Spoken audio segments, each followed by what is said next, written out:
kw'Imana rizatugeza mu ijuru. Invitation uzatwitabe, wanga kwitaba invitation o convocation bakababongeshemwo volume, wanga bakatanga mandat d'amener.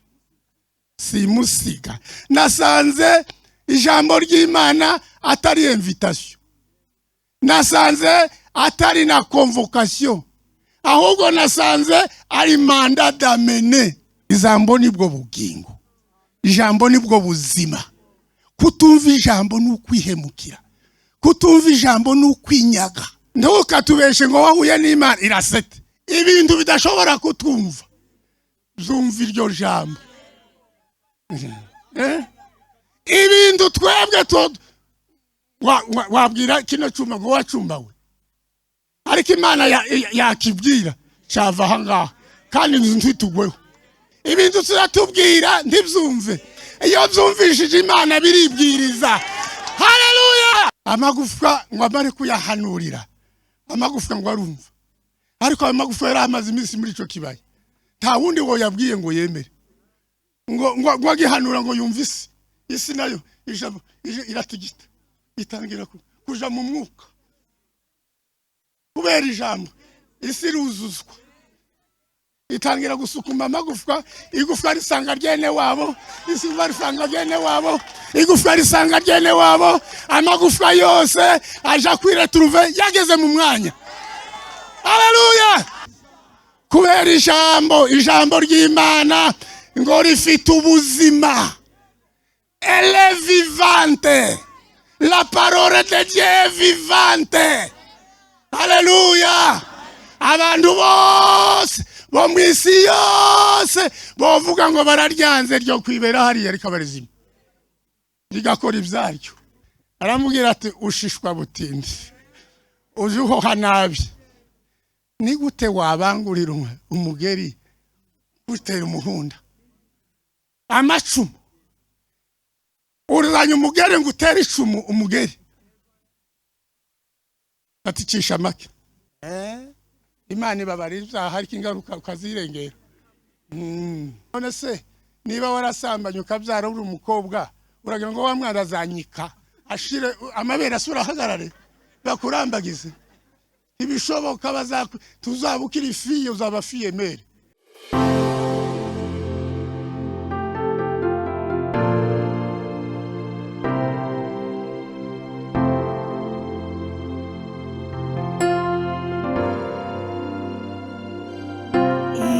Igihugu cyiza kiradutegereje mu ijuru, kizicarwamo n'abatowe na Yesu.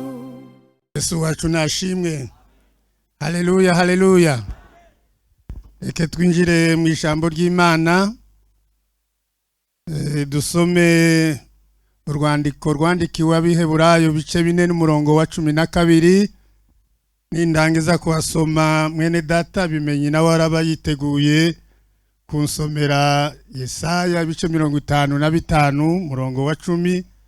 Nongera nanje ngaruke nsome ubuhanuzi bwa Ezekiel bice 37 n'umurongo wa 4. Turaja kusozereza ku murongo wa 11. Reka nsome. Nakubwiye Yesaya 55. Urareba neza? Mikrofone uze gusoma abantu bumve. Gusoma reka mbanze ngi. Urw'Abiheburayo ariyo ngingo nyamukuru y'iki giterane kigize kangahe kizasuzwa ejo.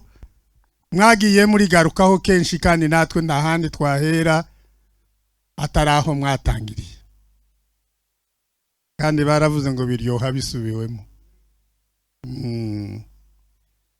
Kuko ijambo ry'Imana ari rizima, ico ni kimwe, rifite imbaraga, ako ni kabiri, rikagira ubugi buruta ubw'inkota zose, izo muzi n'izo mutazi, ako ni gatatu, rigahinguranya ndetse kugeza ubwo rigabanya ubugingo n'umwuka. Kugeza ubu ngubu abantu bamwe ntibazi ubugingo n'umwuka aho bihurira, ariko ijambo ry'Imana rirahazi. Aho bihurira rikabitandukanye, ubu ni ubugingo, uyu ni umwuka. Twari tugeze kuri kangahe? Rikagabanya ubugingo n'umwuka, ngo rikongera rikagabanya ingingo n'umusokoro. Ingingo ni igufwa, ya mavuta bindani niwo musokoro.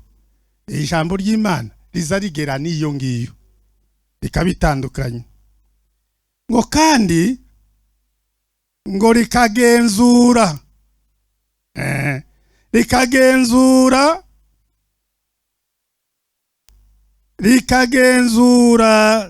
iby'umutima wibwira. Ngo kandi rikagira gute? N'ubyo mutima ugambirira. Ibyo nabyo ijambo ry'Imana ribigeraho. Ibyo umutima utekereza n'ibyo ugambirira. Ni karibu soma. Dusome Yesaya 55, dusome umurongo wa 10. Nkuko imvura na sheregi bimanuka bivuye mu ijuru ntibisubireyo, ahubwo bigatosa ubutaka, bukameza imbuto, bugatoshya n'ingundu, bugaha umubibyi imbuto, n'ushaka kurya bukamuha umutsima, niko ijambo ryanjye riva mu kanwa kanjye rizamera. Ntirizagaruka ubusa, ahubwo rizasohoza ibyo nshaka. Rizashobora gukora icyo naritumye. Tuvuge ngo amen. Amen. Amen. Reka nanje some 37 ubuhanuzi bwa Ezekiel mpereye ku murongo wa 4. Aravuga ngo, arongera arambwira ati, hanurira aya magufwa maze uyabwire uti, yemwe mwa magufwa yumye mwe, nimwumve ijambo ry'Uwiteka. Uku niko umwami w'Iteka abwira aya magufwa ngo, dore ngiye kubashiramwo umwuka ngo mubeho, ngiye kubateraho imitsi, mbakwizeho inyama, kandi mbatwikiriza uruhu, mbashiremo umwuka, mubone kubaho, mumenye yuko ndi Uwiteka.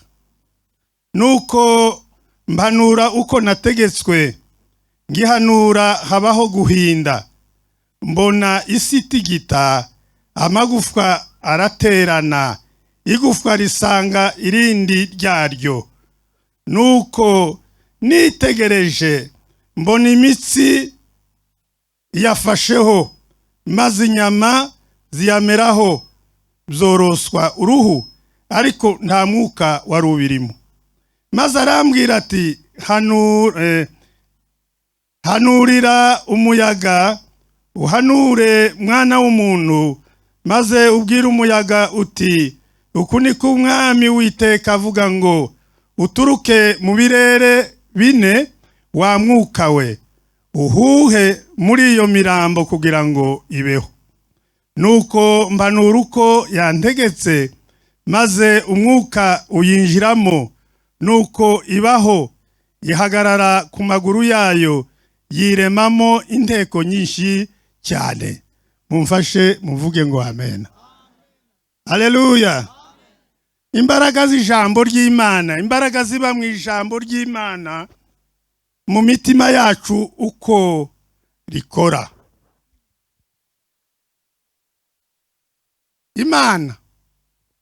Imana data rurema niki? Ijambo ryayo ryo niki? Ngewe maze gusoma ngasubiramwo, umutima warambwiye ngo ijambo ringana na nyiraryo. Haleluya. Ijambo ringana na nyiraryo. Bivuga ko ijambo ry'Imana ni Imana. Sifa kwa Mungu. Haleluya, haleluya. Ijambo ry'Imana ni Imana. Niyo Mana tuzi. Niyo Mana tubona, niyo Mana twizeye. Kuko twizeye ijambo. Kwizera ngo kuva hehe? Kuva mu kumva. Kumva ko ngo kukazwa na niki? N'ijambo. Imana ikorera mu ijambo ryayo. Kuko Imana ni boss. Imana iri aho nyine iri hejuru, nta washobora kugenda akora imirimo yose afite abatuma. Imana aho ishaka kugera ihohereza ijambo. Ihohereza ijambo ryayo. Niko yadusomeye ibimenyi, yavuze ngo nkuko imvura na sheregi biza bimanuka bivuye mu ijuru, yabigereranyije n'ijambo. Ngo n'ijambo ryanjye niko rizamera, ngo rizaza rikora ibyo nshaka byose, kandi ngo risohoze ibyo naritumye. Imana yicaye iwayo mu ijuru, ariko ikohereza ijambo. Niryo ryagufashe, niryo wabonye. Ntukatubeshe ngo wahuye n'Imana irasete. Iraresha nanjye se, iraresha na mushumba. Imana iraresha n'ijambo ryayo. Imana irangana n'ijambo ryayo. Ariko cyane cyane uko umutima wawe warikingukiye. Imana yohereje ijambo mu isi ya mbere, ibwira abantu bose, itanga itangazo rusange. Iravuga ngo abantu bamereye nabi, ngiye kubarimbura. Ndivuze, iryo si ijambo ryumviswe n'abangahe? N'abari batuye isi ryose. Ariko ngo ryumvwa n'umugabo umwe, umunyamahirwe, arikingurira umutima, araryumva. Aravuga ngo Imana ubwo ivuze ngo izarimbura isi, isi izarimbuka. None tugire gute ubwo uzarimbura isi? Aravuga ngo genda ubaze inkuge mu giti cyitwa gofero uhungiremo, uzikizanye n'abantu bose bazumva ijambo. Ijambo nibwo bugingo, ijambo nibwo buzima. Kutumva ijambo ni ukwihemukira, kutumva ijambo ni ukwinyaga. Haleluya, haleluya. Turiho kubw'ijambo ry'Imana, turiho kubw'ijambo. Sifa kwa Mungu. Haleluya, haleluya. Nuko ngo Nowa yizera ijambo, yizera ibitizerwa, amenya ko imvura ishobora kugwa atarayisomye muri histoire. Ntaho yari yarize, ntayo yaribaho. Ariko aravuga ngo ubwo Imana ivuze ngo imvura izagwa. Ni ijambo. Yizera ijambo, ijambo riramukiza. Natwe twizeye ijambo. Amaze kutubabarira twizeye ijambo, abona kutwemerera ko tuzaja mu ijuru. Rya jambo yohereje ngo rizasohoza. Njewe maze gusoma ahangaha muri Yesaya, nasanze ijambo ry'Imana atari invitation, nasanze atari na convocation, ahubwo nasanze ari mandat d'amener. Ibyo biba mu Rwanda se, twari tubizi muri Kongo. Invitation uzatwitabe, wanga kwitaba invitation o convocation bakababongeshemo volume, wanga bakatanga mandat d'amener. Simusiga. Ijambo ry'Imana ryaje ari simusiga. Kubazarikingurira imitima ni simusiga. Mu ijuru se wagenda ute? Nta ndege zigerayo, nta maguru agerayo, nta modoka zigerayo, nta nyokoro mubayo, nta na nyogosenga uzaguha invitation. N'umutima n'uwizeza. Haleluya, haleluya. Niwizera ijambo niryo rizatuma ugerayo. Sifa kwa Mungu. Niryo nawe uzatuma wumva ryaje ngo nimumukingurire yinjire. Nta bariyeri. Kuwizeye ijambo bakuraho cya giti agatambuka. Sifa kwa Mungu. Haleluya. Ariko biva mu kwizera ijambo. Ijambo ry'Imana ni ubuzima. Ijambo ry'Imana ni ubugingo. Ijambo ry'Imana rifite imbaraga. Uwavuga ngo ijambo ry'Imana rifite imbaraga ni ukwigiza nkana. Kandi twamaze kuvuga ngo ijambo rihangana na nyiraryo. Hari uwavuga ngo Imana ifite imbaraga, hari uwavuga ngo Imana igira ubwenge, hari icyo mushumba ejo yatubwiye ngo umuntu yavuze ariko njyewe namuvuguruje bavuga ngo uwoteranya ubwenge bw'abari mu isi bwose ngo bwongana n'ubupfu bw'Imana. Uwateranya ubwenge bw'abari mu isi bose bariya baevandi ibintu ugatangara ukabuteranya bwose bwongana n'ubupfu bw'Imana. Niko Paulo yanditse mu Bakorinto ngo ubupfu bw'Imana ngo burarusha ubwenge abantu.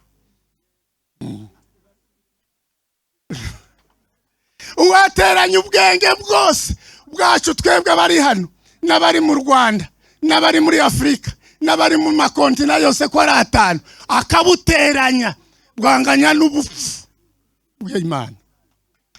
Imana ni umunyabwenge. Sifa kwa Mungu. Haleluya, haleluya.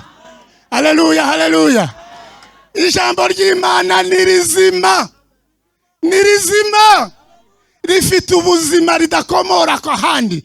Rifite ubuzima nubwo mwarikatira umuriro n'amazi. Ryo kumarika barizima. Haleluya. Ni rizima. Kandi aho rigiye rihahindura hazima.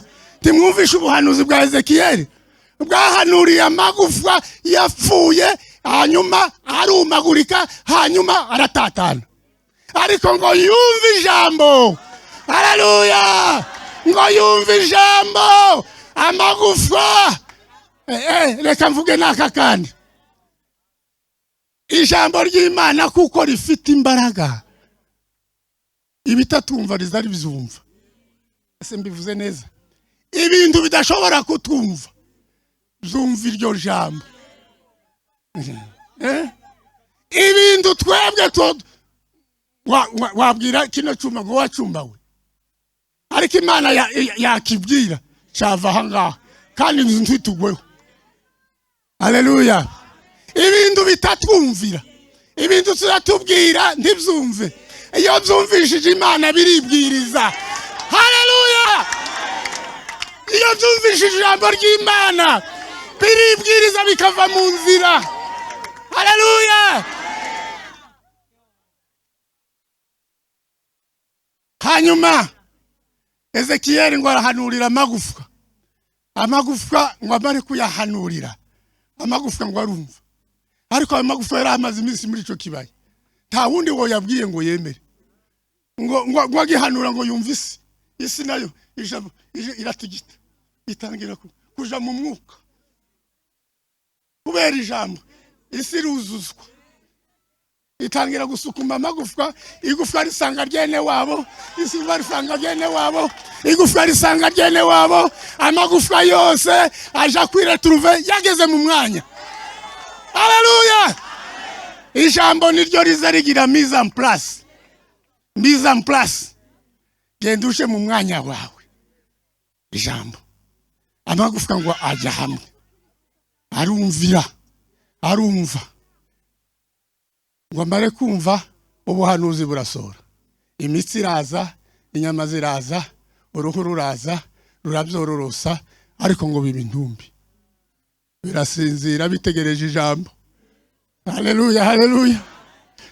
Ezekiyeli ati nahanuye uko wambwiye byarangiye atoya ubuhanuzi buracyakomeje ati noneho umaze kubwira isi umaze kubwira n'amagufwa ibintu byakoretse noneho reba ibirere ko ari bine mashariki magharibi kusini kaskazini uhahanurire uhabwira ngo hohereza umwuka wanje ubundi niho hayibikiye mwohereza umwuka uje muri iyi mirambo ngwagimara guhanura umuyaga w'iburasirazuba n'uw'iburengerazuba n'uw'amajyepfo n'uw'amajyaruguru uraza no ku mirambo ngo mba imirambo ngitangira. Sinzi niba bararirimbye ngo irakora iracyakora ntitwamenye iyo baririmbye reka turekera ariko imirambo iba mizima kubera ikiyeme kubera ijambo ry'Imana ngo rifite ubuzima. Elle est vivante. La parole de Dieu est vivante. Alléluia. abantu bose bo mu isi yose bavuga ngo bararyanze ryo kwibera hariya rikabarizima rigakora ibyaryo. Sifa kwa Mungu. Rigasoza iby'Imana ishaka. Kandi nibwo butumira Imana yadutumye rizatugeza mu ijuru. Rizatugezayo. Nituryizera tutishuka tutibesha rizatugezayo n'ukuri kw'Imana. Rizatugeza mu ijuru. Kwizera iri jambo egare kuja mu ijuru. Niyo tike ija mu ijuru no kuryizera n'umutima wawe wose. Nukuri kingurira umutima rikinjiranamo n'izo mbaraga izo tutabasha kuvuga ngo ni rizima. Iyo rigeze mu mutima ngo rigira imbaraga. Ntabwo ari rizima. Mfite data afite imyaka 100 kandi ni muzima ntarwara. Rabana ari he? Data ntarwara. Le plus jeune data ntarwara ni muzima ariko nta mbaraga. Asigaye aje guhaguruka yaje kwicara akiciginya ku ntebe ngo kubera imbaraga nkeya.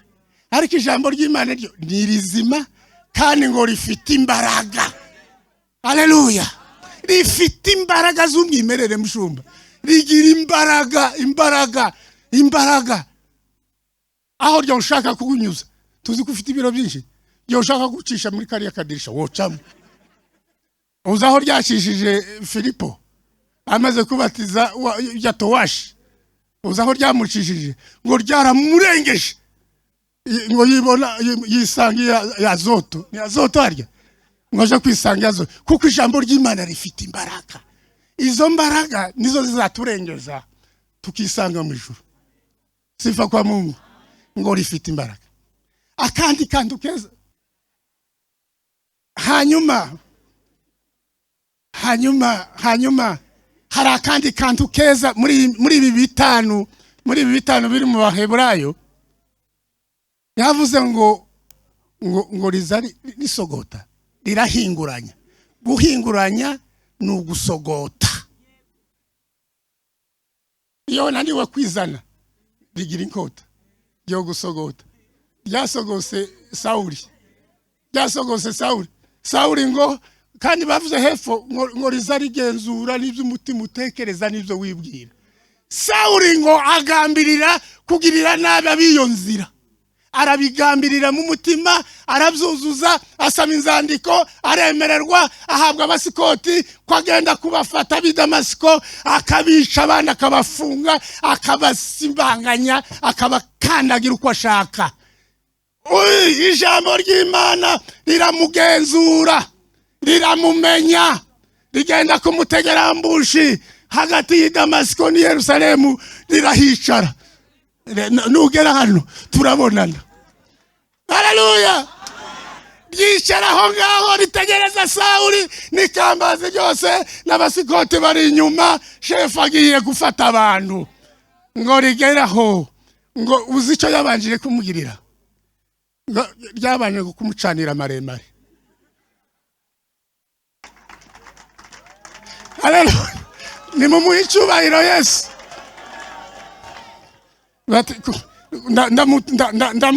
Ndamwereka namuhumishije. Ndabanza muhumbisha abone kubona. Sifa kwa Mungu. Haleluya. Imucanira maremare. Umugabo abasikoti ntibamenye uko byagenze. Yikubita hasi. Riba riramutikuye. Bati iryo nico ni kimwe. Ndacyakwereka n'icya kabiri. Hanyuma ngo ijambo riraza ngo riramuhamagara. Reka numve kandi ko subira kumusuzugura. Sawuli undenganiriza iki? Atangira kubaza chef urinde chef unanye ngakwemera urinde ngakumvira urinde naje nkwemere. Uwo mugabo Yesu ndamwemera. Atangira nawe kuririmba turi umugabo Yesu ndakwemera. No mugabo Yesu ndakwemera. None se uranyemera nazo ngota wakuye mu rwubati rwo kwica kunyisha.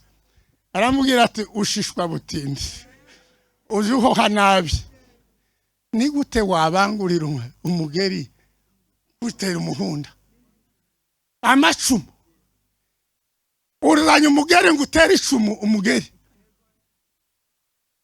ati cisha make ucisha genda gahoro genda gake sinza mvogerwa nubona ukiza ayo maso uzagira ngo ndi umugabo uzagira ngo uri umugabo ayo maso yarayapfanye ngo yinginze Imana inshuro zingahe harya ngo yingize kangahe nimwe abasomyi babiriya ngo yinginze inshuro zitatu kubera kuko yari yaramaze kuba inshuti yayo ati nkizaga n'amaso atoya ubundi bwaje buraguhagije no guhumura kandi ugasubira kugenda kwivogera genda tulia ubuntu bwanje buraguhagije sifa kwa Mungu korana ayo maso afite ibibazo ubuntu bwanje buraguha nzakugeza mu ijuru n'amaso y'imiryeza arira ahorana eswime ahorana ibyo guhanagura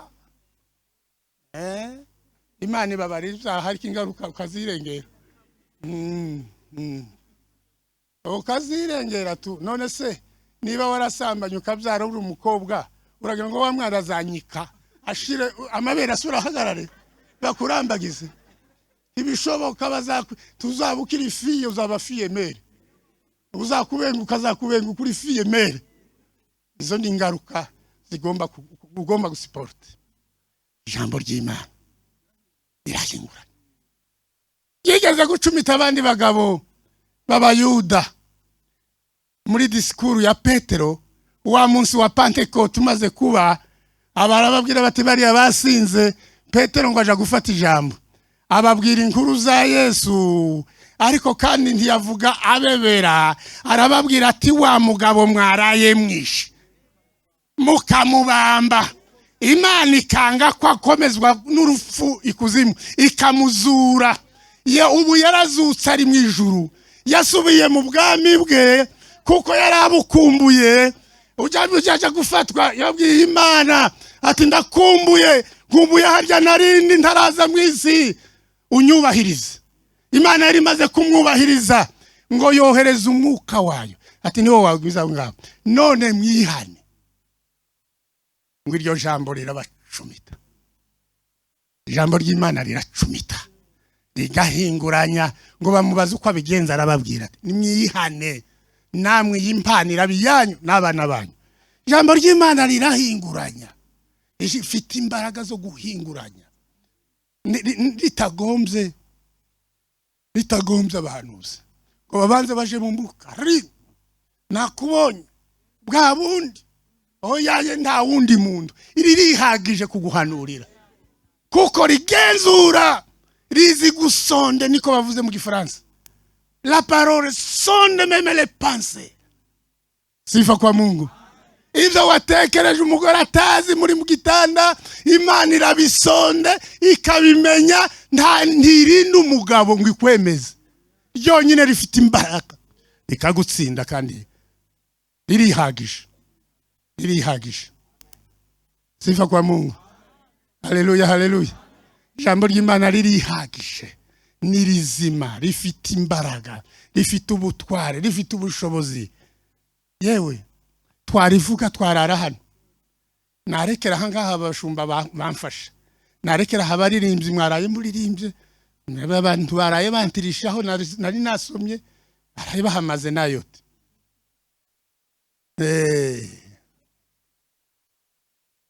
muzingo uko ari rizima n'ubuzima bwawe ntibugajuka ntibushiraho uhereye kera hano ngo eledemer iri jambo rihoraho ari kwa kundi mu buto bwaryo mu mwimerere waryo ntirisaza tigira imyaka tirije muri pansiyo rihora ririsha rihora rifite ubugi rihora ritema nubwo warisanga mu butaka rigize y'imyaka rigira ubugi ririkorera rifite ubuzima haleluya Elisa yararihambanywe ngo bashiremwo umuntu wapfuye risanga riracatyaye riracafite bwa bugi bwa mbere ubuzima bwaryo umuntu arahaguruka abavuye kumushingura babona umuntu karabirukanka inyuma bati none ni babanze ariko ijambo ry'Imana ryari ryamuzuye sifa kwa Mungu natwe nituryizera Yesu yaravuze ngo uzaryumva ntazapfa nubwo yoba yarapfuye akaripfana azabaho azaba muzima ijambo rizumvira indi rihamagara avuga ngo yewe runaka Efraimu usinzirire aha Efraimu kuko yapfanye ijambo ngo nawe azuke ese ijambo ry'Imana rifite imbaraga mu mutima wawe rityo cyangwa waryimye ubugi wararigimbishije utuma ridakora imirimo yaryo arira dusaba ngo nitumuhe umutima akoreramo tumuhe umutima iryo jambo rikorera mu mutima iyo turyakiriye neza rikorera muri twe sifa kwa Mungu n'imbuto imbibwa ikamera mwibuke za mbuto zabibwe mu butaka bune izameze nizihe izameze nizazindi zamibwe mu butaka bwiza ngo nuwumva ijambo ry'Imana agakora ivyaryo atari ukuryumva twishuka mureke twumvira ijambo ry'Imana nico ridusaba twe kuri ninira twe kukomantaza imitima ahubwo dukingura imitima ijambo ry'Imana rikorere muri twebwe Imana ibaho umugisha mu izina rya Yesu reka turebe mu iteraniro niba hari umuntu utarakira Yesu nk'umwami n'umukiza we aracyagusaba nawe umutima wawe suwo gukoresha ibindi irawushaka ngo ukoreremwo ukoresherezemo ibyayo ni tere yayo nishaka gukorera wuzane nawe zana umutima wawe kandi uwizanire wenyine ijambo riratubwira ngo umutima ni umuntu yizeza ngo akabarwaho kugira gute gukiranuka kitwa umwana w'Imana zana nawe wawe umutima uwizeze hanyuma babashumba ni intumwa z'Imana ziraguhuza nayo nimuhaguruke bashumba muhaguruke ninde ubaye wa mbere ninde ubishaka ninde ubikeneye umwanya wacu urahenze kugira ngo twumve n'ubutumwa bwiza mu ijambo mu buryo bw'indirimbo niba hari uhari nahaguruke ariko kandi ni mukoma amashi turamubonye umwe turamubonye babiri mubayereke inzira abadiyakoni mubayobore nibaze bahure n'umwami ubashaka ntabwo ari pasiteri ubashaka icyo akora azabayobora azabigisha azababwiriza azabatungira urutoki ariko umwami arabashaka umwami arabakeneye umwami arabifuza umwami araha hantu kugira ngo abagirire neza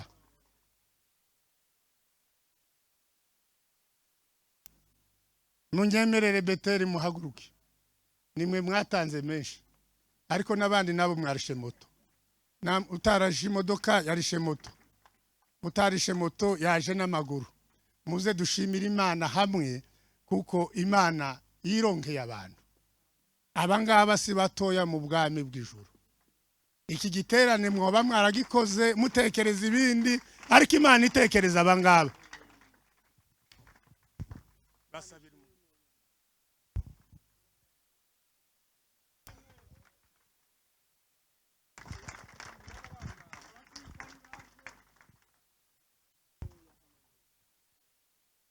Manishimwe adusenga Imana turagushimiye uhoraho Imana yacu turagushimiye kubwo gutanga Yesu Kristo ijambo rizima rihesha ubuzima ijambo rikura umuntu mu byari bimubase mu rupfu rw'ibyaha n'ibicumuro rikamuha ubuzima bw'iteka aba bagupfukamye imbere bari bazimiriye mu mwijima barimo batesha agaciro ijambo mu buzima bwabo no mu mibereho yabo ariko uyu munsi ijambo ryawe niryo bumvise ryarindi ritanga ubuzima bateye intambwe yo kuryumvira turabasabiye mu izina rya Yesu ngo nka kwa kundi sheregi ndetse n'imvura bitose ubutaka. Ureke imitima yabo uyu mwanya yakira ubuzima buva mu ijambo, rya jambo ryawe, rya jambo rifite imbaraga, rimwe rihinguranya, niryinjire mu mitima yabo. Ibyari bipfuye bizuke, bitakumviraga bikumvire, ibyari byarishizeho uyu mwanya nibipfe, ahubwo ureme ubuzima muri bo. Kandi ibyo bari bubatseho byose nibisenye, ukurema ibishya. Amasezerano yose bari bafite atarayo kukubaha turayasheshe mu izina rya Yesu. Reka bagirane isezerano nawe, bababarira ibyaha byabo, andika amazina yabo mu gitabo cyawe. Uhereye uyu munsi bagirane nawe isezerano ryo kumvira ijambo ryawe no kugendera mu bushake bwawe. Urakoze kuba babariye, kandi urakoze kugiye kubagirira neza, kandi urakoze yuko nabo bemeye bakinjira mu muryango wawe, mu izina rya Yesu, amen. Umugwaneza Yesu yambabariye ibyaha byanjye bageze mu ijuru. Umugwaneza Yesu yambwiye ijambo ryiza cyane, urababariwe. Umugwaneza Yesu yambabariye ibyaha byanjye bageze mu ijuru. Umugwaneza Yesu yambwiye ijambo ryiza cyane, urababariwe.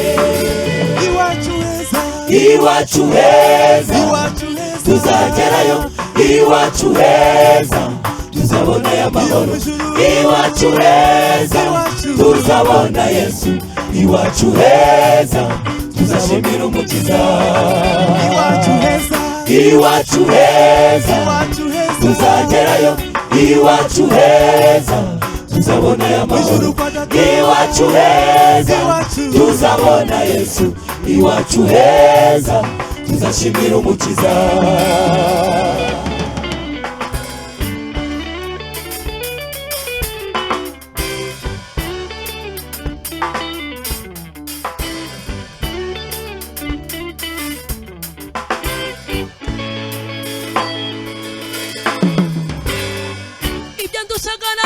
mukoreye Yesu umukiza mu nyambabazi arabyihanganira ibyo dushaka narabimukoreye ubu niwe byiringiro byanjye ndiwuneshereza ibyo dushaka narabimukoreye Yesu umukiza mu nyambabazi arabyihanganira ibyo dushaka narabimukoreye ubu niwe byiringiro byanjye ndiwuneshereza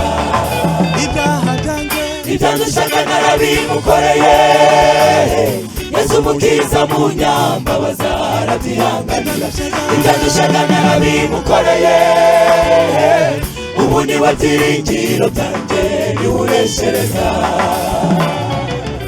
ibyo yabinkoreye kubw'ineza ye ibyo yabinkoreye kubw'imbabazi ze ndi umunyantege nke nzagere mu ijuru ndi umunyantege nke nzagere mu ijuru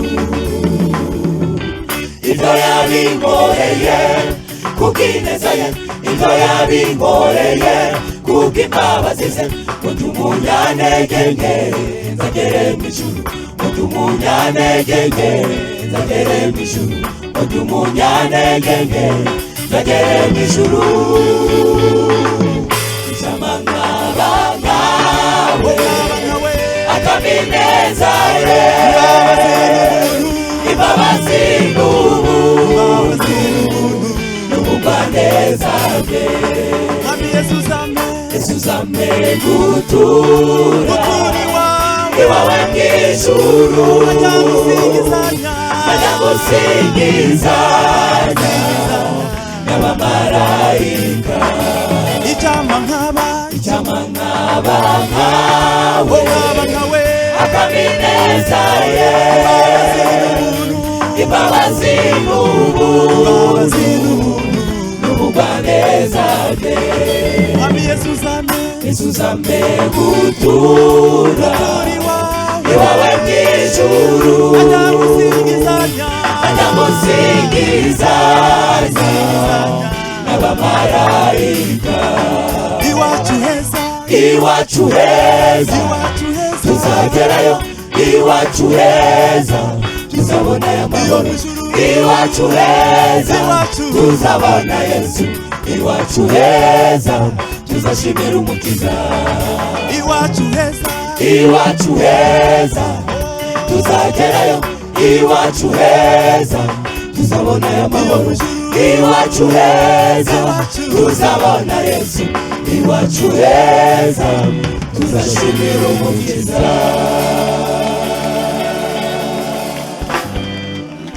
amen.